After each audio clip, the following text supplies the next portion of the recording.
परिवार को लेकर कम से कम 13-14 साल में यहाँ से कैंपेन करना शुरू किया कि ये किडनी भेजेगा, वहाँ उसके पास भेजेगा तो किडनी भेजेगा।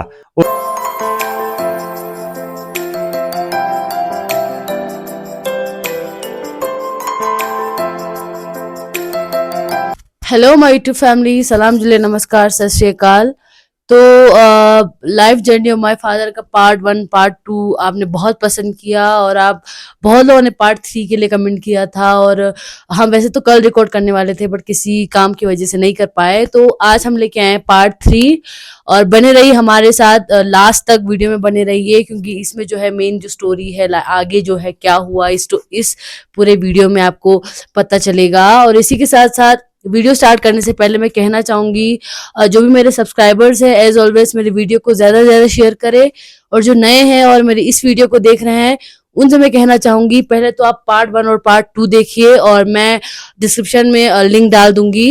और इसी के साथ साथ मेरे यूट्यूब चैनल को सब्सक्राइब करें और बेल आइकन भी दबाएं। तो चलिए वीडियो स्टार्ट करते हैं। हाँ, सबको जिसने मेरे वीडियो देखा है तो मैं उन सबको शुक्रिया अदा करना चाहता हूँ। और 2 शेयर के साथ मैं शुरू कर रहा हूँ। एक तो उनके लिए जिन्होंने कमेंट में भी लिखा था कि आपने रुला दिया, और बाकी मुझे पर्सनल कॉल भी आया, मैसेज भी आया कि हमें आंसू आया। तो हमने काफ़ी मेरे ज़िंदगी में जो झेला है वो मैंने अभी बहुत कम मैंने बोला है। तो 2 शेयर, और एक जो देखते हैं ये वीडियो, तो मुझे मालूम है कि बहुत सारे लोग कुछ लोगों को खुश करने के लिए मुझे अभी भी नफ़रत करते हैं, जो मुझे सोशल मीडिया के थ्रू मुझे पता चलता है। तो ये 2 शेयर के साथ मैं अपना लाइफ स्टोरी पार्ट 3 में शुरू कर रहा हूँ। अभी से क्यों झलक आए तुम्हारे आंख में आंसू, अभी से क्यों झलक आए तुम्हारे आंख में आंसू, अभी उभरी नहीं है दास्ताने ज़िंदगी हमने, अभी उभरी नहीं है दास्ताने ज़िंदगी हमने। और दूसरा शेर, हम आह भी करते हैं तो हो जाता है बदनाम, हम आह भी करते हैं तो हो जाता है बदनाम, वो कत्ल भी करते हैं तो चर्चा नहीं होता, वो कत्ल भी करते हैं तो चर्चा नहीं होता। तो मैंने जो सोशल बाइकाट जो मेरे साथ हुआ था, मेरे साथ क्या क्या हुआ, ये सब मैंने अपने व्यूअर्स को सुनाया। तो उसके बाद बिल्कुल मैं एक ऐसे ही मजबूर सा हो गया था, और माफ़ी भी मैंने नहीं मांगा। बाकी मेरे रिश्तेदार ने माफ़ी मांग के वो गांव वालों के साथ वो हो गया। तो मुझे जलवतन करने के बगैर कोई चारा नहीं था। मैं चाहता था कि 2 बच्चे ऑलरेडी देहरादून में था, तो मैंने ये डिसाइड कर लिया कि मैं यहाँ से कहीं किसी जगह चला जाऊँ। तो मैंने ये फैसला किया कि मैं देहरादून चला जाऊँ। अब देहरादून जाएगा तब भी क्या करेगा पूरा परिवार को लेके वहाँ जाके फिर कोई सोर्स ऑफ इनकम नहीं है, कोई 1 रुपया 10 रुपये भी आने का सोर्स ऑफ इनकम नहीं है।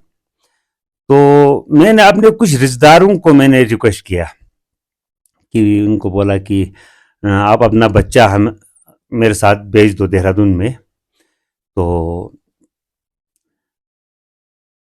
कुछ लोग मान गया। तो मैं बहुत तहे दिल से शुक्रिया अदा करता हूँ जिन्होंने पहली बार मुझ पर भरोसा करके मुझे बच्चा अपने साथ वहाँ देहरादून जाने के लिए मेरे साथ भेजा, जिसमें अपना सबसे पहले अपना महदी शुकुरपा है अपना, और हैदर कलीपा है, और उसके साथ जो हसन फ़कीरपा है, और इसके साथ और हमने जो कादिर पा है गुलाम मोहम्मद मेरा दोस्त, और उनके साथ जो अपना तो वो तो अपना रिश्तेदार था। तो मैं 2-3 लोगों का मैं बहुत मशकूर मैं कहना चाहता हूँ, क्योंकि मेरा कोई रिश्तेदार भी नहीं था। तो उन लोगों ने भी उन पर भरोसा किया, मुझ पर भरोसा किया, अपने लाडले को मेरे पास लाया वहाँ देहरादून में। उसमें वो करीम गुर्दीपा और ताहिरा, और वहाँ था ना मैनास और वो शाहिद, और ये मरियम गुरदीपा और इमरान इमरान के भी बेटे थे। मतलब चलो ये हमारे जो रिश्तेदार जो है वो लोग अपने मेरे रिक्वेस्ट पे वो किया, तो उन लोगों ने भी मेरे, और उसके बाद काफ़ी लोगों ने लाया, बच्चे वहाँ लाया, तो वहाँ मुझे 10-15 बच्चे के साथ मुझे वहाँ एक पीजी स्टार्ट करने का मुझे मौका मिला देहरादून में। तो वहाँ मौका मिला तो फिर मैं वहाँ चला गया, तो गाँव छोड़ के मैं चला गया वहाँ देहरादून में। मैंने बच्चों को, अब पहले शब्बीर और जुलेखा तो पहले से ऑलरेडी वहाँ पे था, तो मैंने और कुछ 8-10 10-12 बच्चे हो गए मेरे पास, तो मैंने एक वहाँ पीजी शुरू किया। तो उससे पहले मैं थोड़ा ये पॉलिटिक्स के उसमें थोड़ा आना चाहता हूँ। तो यहाँ से फिर एल और कांग्रेस के बीच में वो लड़ा, क्या बोलता है, इलेक्शन लड़ा। तो सिर्फ कांग्रेस को 2 सीट ही मिले थे और एल को 24 सीट मिले थे, जिसमें आमना मोहम्मद खान जो है तख्ती वाला ईसी बना था। तो उसी के बाद ही मैं यहाँ से चला गया था यहाँ से। तो वहाँ देहरादून जाने के बाद फिर का तुफ्तान सवांग की क़यादत जो एल था, वो काफ़ी पूरा जो है बीजेपी में वो हो गया था, बीजेपी ज्वाइन कर लिया था। तो पहली बार कौंसल का इलेक्शन लड़ा था भारतीय जनता पार्टी में ज्वाइन होके, तब भी उस वक़्त भी सिर्फ 4 सीट ही शायद मिल पाए थे बीजेपी को लद्दाख से। तो फिर बीजेपी फिर वहाँ लद्दाख में थोड़ा मजबूत होने लगा भारतीय जनता पार्टी। तो मैं देहरादून में मैं वहाँ पीजी चलाया। तो सबसे पहले तो मैं अपने मम्मी मम्मी ने, मतलब इन्हीं सब बच्चों को खाना बनाना, इन्हीं सब बच्चों को, और अपना शीरीन ने भी उनको कपड़ा धोना, उनको मतलब टॉयलेट तक साफ करना, ये सब तो आप लोगों के सामने हुआ है ये सब। तो वहाँ चला तो फिर धीरे धीरे धीरे धीरे वहाँ बच्चे बढ़ गए, और जसकीट से भी आया और हुंदर से भी आया और कुछ करगिल से भी 8-10 बच्चे थे। तो वहाँ कम से कम लास्ट तक जो है वो 35 बच्चे जो है मेरे पास वहाँ मेरे जो पीजी में काम कर रहे थे।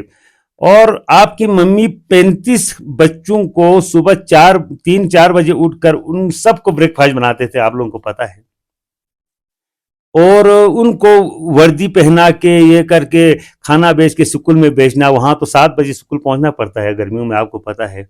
और दीदी ने भी अपना पढ़ाई छोड़ के, शीरीन ने भी अपना पढ़ाई छोड़ के आप लोगों के मतलब मम्मी को साथ दिया, कपड़े धोया, ये किया, मतलब क्या क्या नहीं किया ये सब। तो जो जो पेरेंट्स वहाँ पर जो जो बच्चे हमारे साथ थे वहाँ पर, उनको भी मालूम है, तो आप लोगों को भी मालूम है।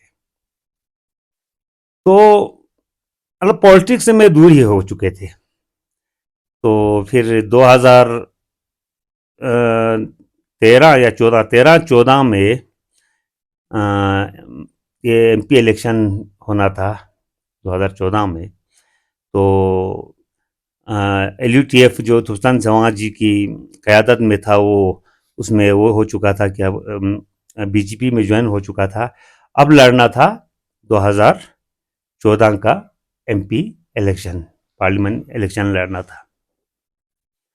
तो फिर एक दिन अपना तुफ्तान जवां जी का कॉल आया मुझे देहरादून में।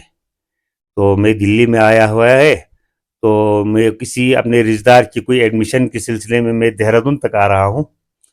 तो आपके पास भी मतलब काफ़ी बच्चे हैं, करगिल से भी है, और काफ़ी 35 बच्चों का जो अभी पेरेंट्स था मैं वहाँ, 35 बच्चों का बाप था मैं वहाँ। तो बोला कि आप भी थोड़ा, आपसे मिलना चाहता हूँ। तो मैंने बोला वेलकम सर, आप, मैं तो ऑलरेडी बीजेपी में हूँ पहले से। तो तुफसन जवां साहब देहरादून आया था, आने के बाद मिला मेरे से, मैं और मम्मी दोनों था साथ में, वो फोटो में लगा दूंगा अभी इस पर। तो एक आधा घंटा हमसे बात हुई तुफसन जवां जी का। तो मुझे मालूम था कि सुल्तान चौहान जी को मैंने बोला कि हाँ आप कैंडिडेट होंगे, तो बोला नहीं नहीं मैं कैंडिडेट नहीं, मैं कोई दूसरे को वो कर दूंगा, किसी को कैंडिडेट बना दूंगा। तो इच्छा नहीं था सुल्तान चौहान जी को कैंडिडेट बनने का, इच्छा नहीं था। तो बोला कि आप भी दिल्ली में आ जाओ। तो मैं दिल्ली चला गया। दिल्ली चला जाने के बाद फिर वहाँ अ, अभी कांग्रेस का जो यूपीए का गवर्नमेंट था वो अभी ख़त्म होने वाला ही था। तो वहाँ दिल्ली ऑफिस में जो सेवान अकबर रोड पे जो ऑफिस था, तो वहाँ ऑफिस में मुझे मतलब एक अच्छा अपॉर्चुनिटी इसलिए मिला क्योंकि उस वक़्त JP Nadda ji general secretary था, और उसके जो पर्सनल सिक्योरिटी गार्ड जो है बलदेव सिंह, और बाकी ऑफिस में कम से कम 15 दिन में दिल्ली में रहा। तो उसमें स्वर्गीय अरुण जेटली जी, प्रकाश जावड़ेकर जी, और डॉक्टर हर्षवर्धन जी, और शाहनवाज हुसैन जी, और बाकी मतलब बहुत सारे लोगों के साथ उस वक़्त राजनाथ सिंह जी वो था, नेशनल प्रेसिडेंट था। तो सबके साथ मेरा थोड़ा जान पहचान हुआ ऑफिस में। अब उनको हुकूमत तो था नहीं, आप इलेक्शन के लिए तैयारी होना था ऑफिस में आके, हर किसी के ऑफिस में वहाँ नड्डा जी के साथ भी वो होता था, मतलब जिसका जिसका होता था नड्डा जी के साथ। और बिल्कुल कई बार मैं और बलदेव जी ने वहाँ खाना भी ले गया उनको, तो उनके साथ इसका अभी भी जब मिलते हैं ना नड्डा जी, तो एकदम वो बोलता है कि हाँ कैसे हो अहमद शाह, कैसे हो आप, ठीक है, और शिरीन कैसा है, शिरीन का नाम भी वो पूछता है अभी भी। जब हम मिलने के लिए बीच बीच में हम मौका मिले तो मैं मिलते हैं। तो एक ऐसा जान पहचान हुआ। तो उस वक़्त फिर मैं ले आने से पहले जो है मुख्तार अब्बास नकवी जी, वो नेशनल वाइस प्रेसिडेंट था, तो उनके पास मैं और सुल्तान जवान जी गया।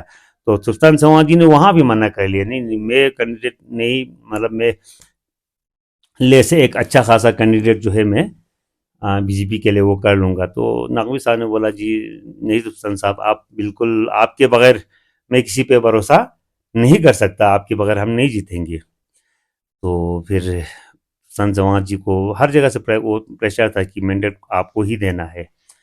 तो क्या हुआ बेटी, तो वहाँ से फिर संत जवान जी को मैंडेट दे दिया।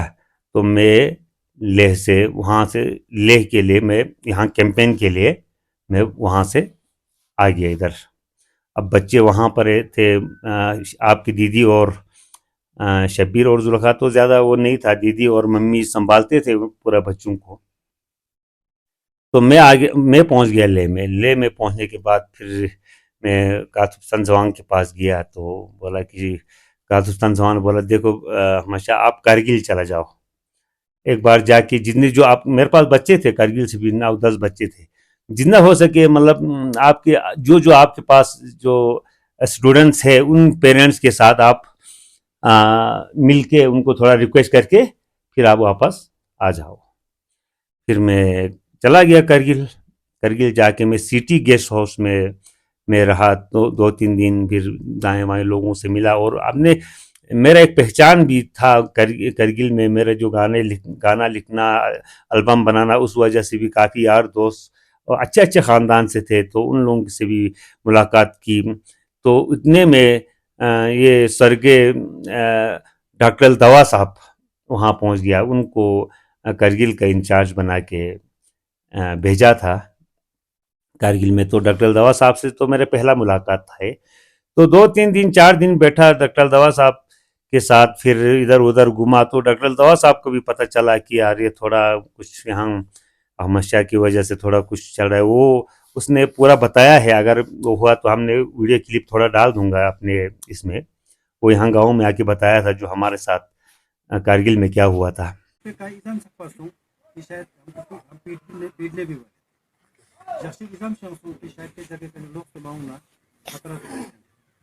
इलेक्शन रिजल्ट पालखी शेतकी शेतकी मावा माझ्या तपेक्षा मला शोर गो ना आका फंक्शन जो शुरू चल ताक ताक खाली तो मध्ये ऐसा कुछ 3% चिंग वाले तो चिचो चिदु कने तरी का काशो हे माने स्टी गेला बेत ना पेक्ती ला ने आमाशे 지치기 디링이 이 조체스나 아마샤스군들이 예상나 계속 조선 그라크라 맞죠스테 BJP 디링 몽페팅 나 BJP 프레시전 조체스 몽포토 나 보강 나만 용스테 만달 직접 마연 와타 직접 마연 디링 ने प्रेसिडेंट गोम्बो साहब उसको मना जैसे मैंने तो फिर मैं दवा साहब डॉक्टर दवा साहब ने बोला कि आपको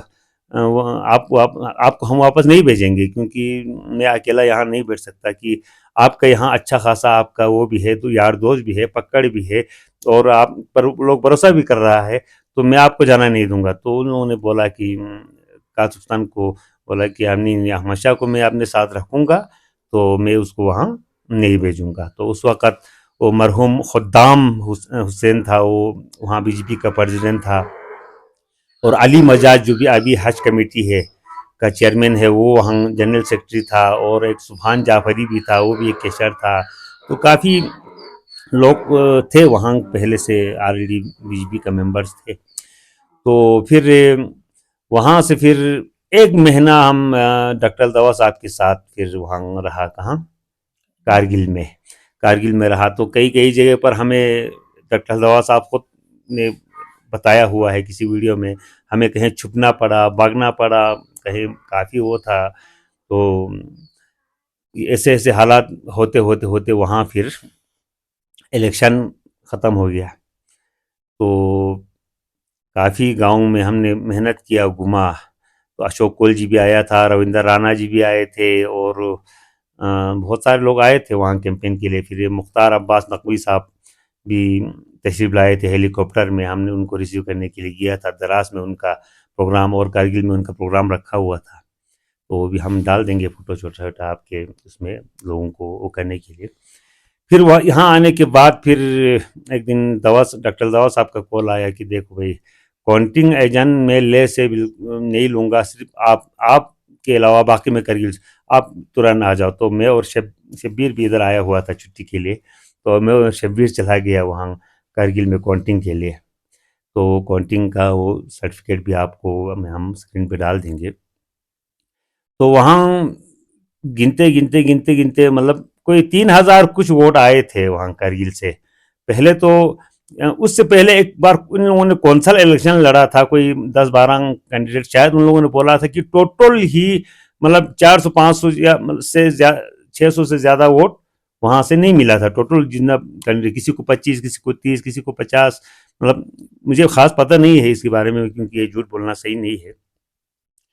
तो फिर भी 3000 तकरीबन लगभग वोट जो है कारगिल से आए थे। तब भी हम वहाँ गिनती ख़त्म होते होते होते होते फिर वहाँ रज़ा था, वो वहाँ के इंडिपेंडेंट था या कांग्रेस था, पता नहीं, इंडिपेंडेंट कैंडिडेट था, कांग्रेस का था। तो रज़ा जीत गया बोल के वहाँ कारगिल बाज़ार में वहाँ जश्न शुरू हो गया, वहाँ कुर्बानी फेंक दिया, मतलब फूल बरसाया। तो मैं और डॉक्टर दवा साहब ने बोला चलो हम अभी भागते हैं। हम भाग के वहाँ से कारगिल से हम निकल गया। तो वहाँ वखा पहुँचने के बाद, वखा पहुँच के फिर वहाँ थोड़ा चाय शाय पिया, तो उतने में कॉल आया लेह से, तो 36 वोट से थुप्तन सवा जी जीत गया है। तो एकदम एक ऐसा इमोशनल वो हुआ, डॉक्टर दवा और सर और मैं दोनों एक दूसरे को गले मिला के, उसको भी आंसू आया तो वो भी रोया और मैं भी रोया। तो इस तरह आके फिर चौहान जी कैंडिडेट भारतीय जनता पार्टी का जीत गया, और सेंटर में भी नरेंद्र मोदी जी का सरकार आया। तो फिर बाकी एक बात मैं आपको बताना चाहती हूँ कि सुल्तान चौहान जी, पता नहीं आप हुआ या नहीं हुआ, उस वक़्त जो जमिया सिंह नमग्याल जी उनका पीओ हुआ करते थे, तो उनसे मुझे कोई ख़ास जो है हॉस्टल के लिए मदद मुझे कुछ नहीं मिला उस वक़्त। मैंने काफ़ी वो किया, 1-2 बार थोड़ा मतलब थोड़ा गर्मा-गर्मी भी हो गया, थोड़ा अनशन भी हो गया, मगर मुझे जे.पी. नड्डा जी, राम माधव जी और बहुत सारे लोगों ने मुझे बहुत मदद किया। अशोक कोल जी जो जम्मू का अशोक कोल जी, उन्होंने। और जितना हो सके, अब देखो यहाँ इतना पूरा होना भी मेरे लिए नहीं था, क्योंकि मेरे फादर को मैंने कर्जा ला के हज पे भी भेजा था, उसका कर्जा भी चुकाना था मुझे। तो फिर मैं अ, जब भी मतलब हमें मदद की ज़रूरत पड़ता था तो हमें काफ़ी मदद मिला। अब ये तो कभी मैं ज़िंदगी में नहीं भूल पाऊंगी कि मुझे इतना मदद मिला लोगों से। तो उसके बाद फिर जीत गया तो काफ़ी क्लोज था, मतलब हुकूमत आ गया तो हम जो भी हम छोटा मोटा मदद मांगने के लिए जाते थे, जहाँ से भी हम मदद करने के लिए वो करते थे, तो हमें मना नहीं करते थे। तो फिर एक दिन ऐसा हुआ कि शेरिन फातिमा ने वहाँ से एक वो गाने का वो शुरू किया। शेरिन फातिमा ने, आप देखो वहाँ जाके, यहाँ उस वक्त यहाँ इंटरनेट नहीं था, तो फेसबुक पे एक दो गाना अपलोड किया। तो उसके बाद फिर पता चला कि बल्तिस्तान से भी, ये वहाँ से भी, लद्दाख से भी, हर जगह से इसका थोड़ा रिस्पॉन्स आना शुरू हो गया। तो उसका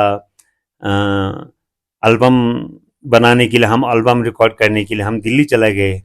तो वो एल्बम पहला एल्बम था तो काफ़ी हिट भी हो गया। तो पहली फीमेल सिंगर भी था कोई लड़की, शायद बल्तिस्तान से कोई गाने वाले लड़की पहले, और बस्ती कम्युनिटी से नहीं निकले थे, तो काफ़ी हिट हो गया। तो स्टूडियो में पहला एल्बम था छत्रा जूसे इंग्लिशनी बुबरसम योदलू से, वो गाना काफ़ी हिट हो गया था।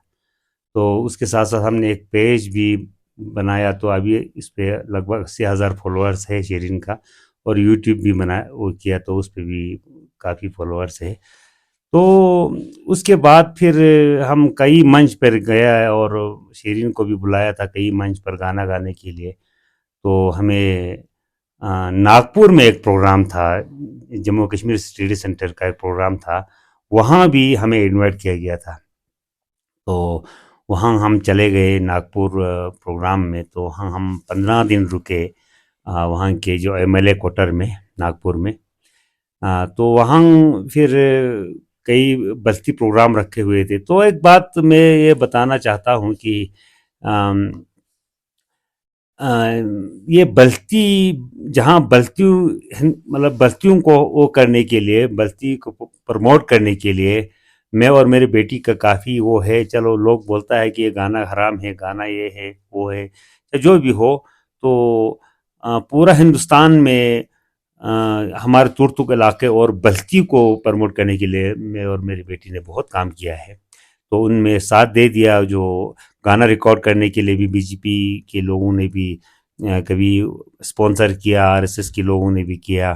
तो हम नागपुर में गए, नागपुर में 3-4 प्रोग्राम्स हमने किया वहाँ। तो वहाँ भी उस वक़्त वहाँ हर स्टेट से लोग आए थे, कोई ऐसा स्टेट नहीं था जहाँ से मेंबर नहीं था। तो वहाँ से फिर उन सब से भी मुलाकात हो गई, काफ़ी पहचान बढ़ने लगे। तो एक बस्ती होने के नाते फिर उसके ट्विटर और उन पर भी ज़्यादा फॉलोअर बढ़ने लगे शेरिन के। तो वहाँ फिर हमने किसी से पूछा कि जनाब, मैं थोड़ा मोहन भगवत जी से मिलना चाहते हैं।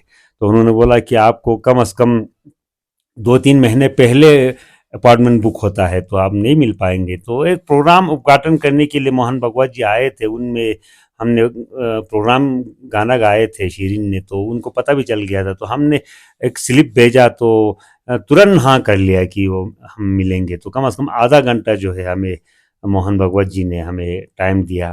तो हमने पहले बाहर से लोगों ने मना किया कि सर तो तस्वीर के लिए मना करता है, तो आप वो तस्वीर नहीं लेना। तो मैं वहाँ जाके रिक्वेस्ट कर लिया, सर एक फ़ोटो बोलने से। तो आपने, हाँ, आपने भी देखा होगा कि उनके ज़्यादातर लोगों के साथ सोशल मीडिया पे फ़ोटो नहीं आता है। तो क्यों नहीं, मेरे बल्तिस्तान की बेटी है बोल के ये शब्द था उनका, मोहन भगवत जी का। तो उन्होंने हमें बोला कि आप मोदी जी से भी मिलना चाहते हैं तो हम आपको अपॉइंटमेंट कराएंगे। तो आप, किसी का नंबर मुझे दे के रखा था। तो फिर वहाँ से भी, मतलब वहाँ हम 15 दिन वो हमने वहाँ प्रोग्राम किया, फिर वापस आया। तो इस बीच में वो करना चाहता हूँ कि यहाँ के लोगों ने मुझे बिल्कुल बर्बाद करने के लिए, मुझे वो करने के लिए बायकॉट करके मेरे मुझे सोशल बायकॉट करके मुझे गांव से, जैसे कि गांव से निकाल दिया था मुझे। जब तक उनकी कहने के ऊपर नहीं मानेगा, उनके रास्ते पे नहीं चलेगा, तब तक उनको अभी भी चल रहा है ये सिलसिला जो है ना, बस उन्हीं का, कुछ लोगों का ये मनमानी चलना चाहिए, बाकी किसी का नहीं चलना चाहिए। तो फिर वहाँ से फिर लोगों को पता चला कि देहरादून में मेरा अपना ऑफिस है, अपना ऑफिस था, और कम से कम 2-2.5 लाख रुपए पर मंथ जो है वो आते थे। मतलब बचता तो नहीं था, जितना बच्चे थे 30-35 बच्चे, तो अपने बच्चों को ठीक ठाक हम तालीम दे रहे थे वहाँ। तो ये पता चला इन लोगों को, ये वहाँ ऐश कर, कुछ लोग आया भी था वहाँ घूमने के लिए आया था, तो उन्होंने देख लिया कि यार ये तो यहाँ राजा बन के बैठा है। तो इन लोगों ने देखो यहाँ से कैंपेन करना शुरू किया कि एक किडनी भेजेगा, कोई बच्चा अगर वहाँ उसके पास भेजेगा तो किडनी भेजेगा। और देखो ये, देखो ये मोहन भगवत से मिल के आया है, तो ये आरएसएस बनाने के लिए ले जा रहा है बच्चों को। तो यहाँ तो काफी, मतलब एक बीजेपी को वोट देने वालों को तो ये लोग मतलब क्या मानते थे वो, हम अब ये शब्द मैं नहीं बोलूंगा, ये क्या क्या बोलते थे, हमें क्या क्या बोलते थे। तो अभी तो उनको हालत पता है आपको अभी क्या है। तो फिर इतना कैंपेन चला इधर, काफी कैंपेन। अब उनको ये भी गवारा नहीं हुआ कि मैं वहां अच्छा खासा कमा रहा है, सुकून से बैठा है, और वहां हम चैन से बैठा, हम ठीक ठाक इनकम चल रहा है। तो वो लोग धीरे धीरे करके कुछ पेरेंट्स, अभी जो पेरेंट्स जो मेरे पास बच्चे हैं, उन सबको पता है कि इन पर इतना दबाव डाला कि इनके पास बच्चा मत रखो। फिर क्या हुआ, फिर धीरे धीरे लोग जो जो डरने वाले, जैसे डरपोक है ज्यादातर यहाँ के लोग है ना, अभी भी है ना, मतलब जो उनके वो चलता है, ये सब डर के मारे है, डरपोक। काफी लोगों ने हटा लिया मेरे से बच्चे, धीरे धीरे धीरे हटा लिया। तो बाद में खत्म हो गया। फिर उन लोगों ने एक दूसरा आदमी को भी बना के भेजा था वहाँ, आप जाके वहाँ हॉस्टल खोलो, वो नाम नहीं लूंगा। तो उसको भी वो करके फिर मेरे से धीरे धीरे बच्चे जो है वहां से हटाने लगे। तो मेरे पास 10 बच्चे रह गए थे, सिर्फ 10 बच्चे। मगर उस 10 बच्चे के साथ मुझे 1 साल बैठने के बगैर कोई चारा नहीं था, क्योंकि वो बका पर गुलजार, अपना नाइमा, और ये शुक्र पे महादी का बेटा गुलजार, ये सब 10th क्लास में था। अब 10th क्लास का जो एग्जाम देने के बगैर फिर वहां से नहीं निकल सकता, अगर बंद कर देगा तो फिर 9th क्लास से फिर एडमिशन लेना पड़ता है। तो फिर 10 बच्चे रह गए मेरे पास, और बिल्डिंग का किराया था 25,000 पर मंथ। आपको पता है एक लंबा बिल्डिंग था वो। आ, फिर मैंने सोचा कि करतार सिंह मेरे जो मकान मालिक था, तो उनको मैंने रिक्वेस्ट करने के लिए गया उनके घर पे। वो हमारे वहाँ ज़्यादा नहीं आते थे। तो जनाब ऐसे ऐसे है, मेरे पास बच्चा ख़त्म हो गया, मुझे 1 साल बैठना पड़ेगा इधर, क्योंकि 10th क्लास में मेरे 5 बच्चे हैं, उनका एग्ज़ाम देने के बगैर मैं यहाँ से नहीं जा सकते। तो यहाँ से फिर मैंने उसको बोला कि आप आधे जो है, आधा आप जो है दूसरों को किराए पे दे दो, क्योंकि बिल्डिंग आपको पता है ना, एक ही गेट था, लंबाई में एक बिल्डिंग था। तो बाकी आप मैं 12-13 हज़ार आपको दे देंगे 1 साल के लिए, तो आप इसको वो कर लो, आप आधा आप किराए पे दे दो। तो बोला ठीक है, फिर आप आधा रख लो, तो आधे पे हम किराएदार ला के हम देंगे। तो 2-3 महीना गुजर गया, उन लोगों ने किराया वाला नहीं लाया। तो फिर मैं एक दिन सोचा यार अभी 25-25 हज़ार कैसे देगा, हम 10 बच्चे से ज़्यादा मेरे पास अभी है नहीं है। तो मैं उनके पास दोबारा चला गया, उनके पास। वो एक इंजीनियर, ये एक्सन इंजीनियर था वो, तो सहारनपुर में उनका ड्यूटी था, कभी कभार आता था विकास नगर में। तो उसने बोला देखो अहमद शाह, अब वहाँ पता नहीं आपकी 4-4 बेटियां हैं, वहाँ कैसे कैसे लोग आएगा, किराएदार आएगा। तो चलो कोई बात नहीं, आप 12,000 ही दे दो, तो मुझे चलो 1-1.5 लाख रुपए मुझे नुकसान होगा, क्योंकि आपकी बेटी का वो ज़रूरी है, जो सेफ्टी ज़रूरी है। तो एक हिंदू की सोच देखो, और यहाँ के जो मुसलमानों का सोच देखो, है ना। तो सोचता है कि हम ये है, हम नमाज पढ़ने वाला है, हम ये है, हम सदका देने वाला है। सदका तो बेटी मैं भी अभी भी मैं मना करता हूँ अपने मम्मी को, मम्मी थोड़ा नहीं मानता है, मैं मना करता हूँ, क्योंकि सदका अभी भी मुझे कर्जा है लोगों का। मैंने जितना हो सके ख़त्म करने की कोशिश किया है। अभी भी 2-2.5 लाख 3 लाख रुपए मुझे लोगों का कर्जा है। अगर मैं मर भी गया ना, तो मैं नोट बनाऊंगा, मैं बहुत जल्दी नोट बना लूंगा कि ये पैसा है लोगों का, ये मेरे मरने के बाद भी अगर आप नहीं कर्जा वसूल नहीं हुआ तो वो आप कर लो, है ना। तो ये होता है कि जब तक किसी के कर्जे ऊपर है वो सदका देने के काबिल, वो जायज़ नहीं है सदका देना, पहले उसका कर्जा ख़त्म करना चाहिए। तो ये सोच था बेटी, क्योंकि मैं अपने परिवार को लेकर कम से कम 13-14 साल में खालिस हिंदुओं के बीच में गुजारा है। तो इनका रहमदिल है ना, आप लोगों ने भी देखा है, आप लोगों ने भी वो किया है। तो एक मक्खी अगर पानी में गया तो वो निकाल के सुखाने उड़ने तक वहाँ वो करता है, इतना रहमदिल होता है। तो ये मुझे वो है कि मुझे एहसास है कि मैं सही सलामत, मुझे मदद करके मैं वापस यहाँ अपने बच्चों को कामयाब बना के यहाँ पहुँच गया। तो ये वीडियो ज़्यादा लंबा हो जाएगा आगे, और ज़्यादा वो है, तो इसलिए अगर आप लोगों को मेरा ये बिल्कुल ये सब सही बात है कि आप लोगों से भी वेरीफाई कर सकता है कि मेरे ये क्या क्या हुआ है मेरे साथ। तो आगे और मैं पार्ट 4 में वो करना मेरा ज़रूरी है, इसमें अभी बहुत सारे वो आने वाला है। तो इसलिए मैं यहाँ स्टॉप करता हूँ क्योंकि ज़्यादा लंबा हो गया। तो इसमें अगर कुछ कमी पेशी हुई है तो आप लोग माफ़ कर ले। तो बेटी आप तो इसी के साथ साथ जैसे कि आपने देखा कि जो अभी तक स्टोरी है, अभी हम पार्ट 4 भी निकालेंगे क्योंकि स्टोरी भी खत्म नहीं हुआ है। अभी जो अभी पापा ने लास्ट में बताया हॉस्टल का, ये सब चीजें मुझे थोड़ा थोड़ा याद है क्योंकि तब तक मैं भी हॉस्टल में थी, मैंने भी वहीं से स्टडी की है। साथ देने पे कोई भी साथ दे देता है। जैसे हमारी लाइफ अगर हम बात करें तो ज्यादातर जो है हिंदू लोगों ने हमें साथ दिया है, हम उन्हीं के इर्द गिर्द रहे, सिख लोगों के इर्द गिर्द रहे हैं, और जितना उन्होंने हमें कोई फेस्टिवल होता है हमने साथ में सेलिब्रेट किए हैं। मैं खासकर अगर बात करूं तो मेरे 90% जो फ्रेंड्स है वो हिंदू है, 90% जो करीबी दोस्त है वो हिंदू है। इसी के साथ हम नेक्स्ट पार्ट जल्दी लेके आएंगे, और thank you so much for watching my video. Bye.